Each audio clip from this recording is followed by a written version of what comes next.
So the next one we do is called A Jazz Funeral. And this is the oldest poem that I've written that I still do. I probably wrote this back sometimes like 1992. And my cousin lived right on Louisiana Parkway across the street from Rhodes Funeral Home. So we were leaving his house and little dude got killed. He was like 17 and he had a funeral. We didn't know him, but you know how in New Orleans we just said, damn, it's a funeral. Get the 40 ounce of beer, get a pack of cigarettes. We gonna follow them. So I wrote this poem about that little experience.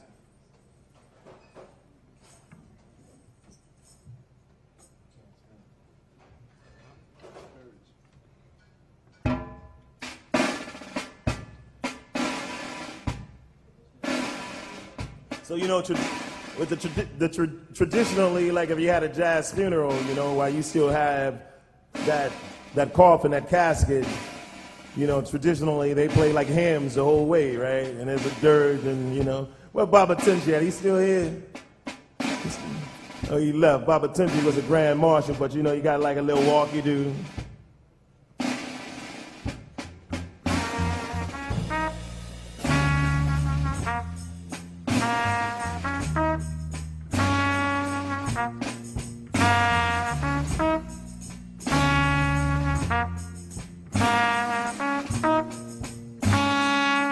So you do that number until you release the body. And once you do that, then we pick up the tempo, do our thing, celebrate that person's life, you know? So here's a poem.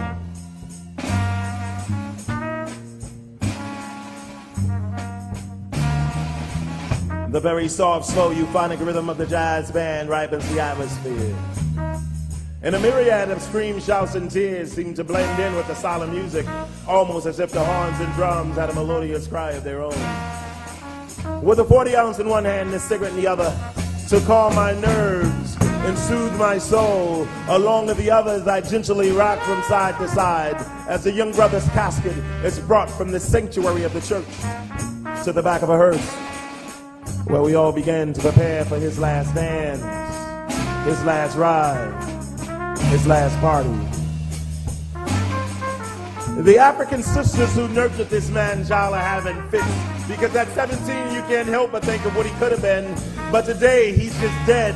Another young, misguided, misdirected warrior whose life has been sucked from within his breast permanently, forever, for nothing. The procession is starting and the crying has become more intense. And as we move away from the church, the euphonic rhythm has changed. It is no longer soft and sad. It is now wild, happy, and in a sense, a little mad. When you throw your hands in the air and gracefully and emphatically move your body in a way that only Africans can, an unpatterned way that's natural to you, and flow with the music down in New Orleans, we call that the second line. Our body's language say to this young brother that this dance is for you. Yes, this last dance is for you. We dance so your last vision of us can be a happy one.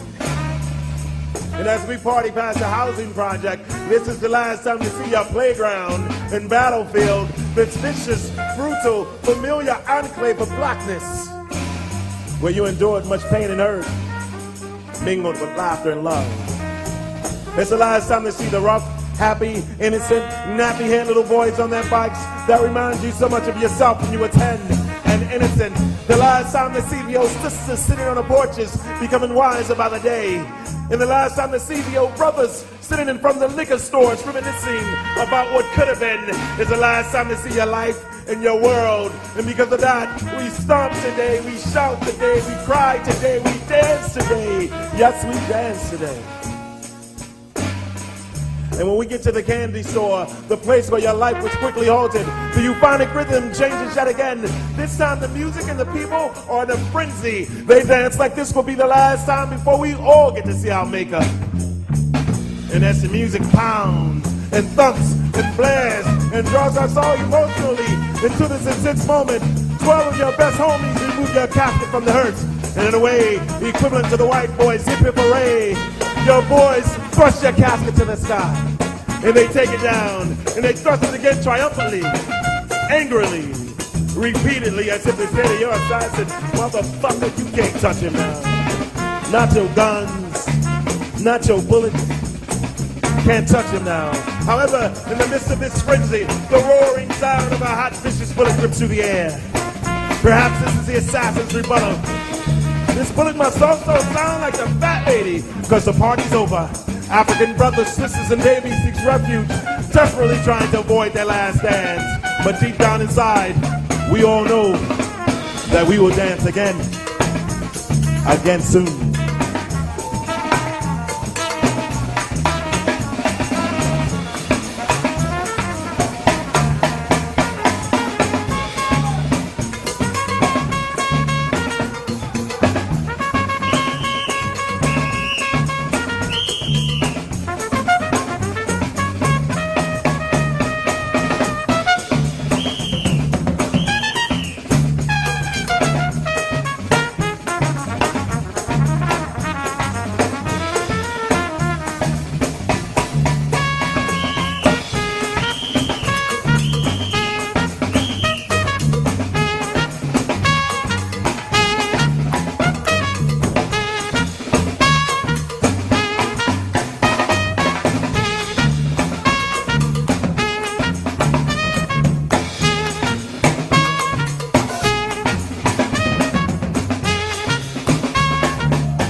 Give it up one time for Daryl, the dancing man.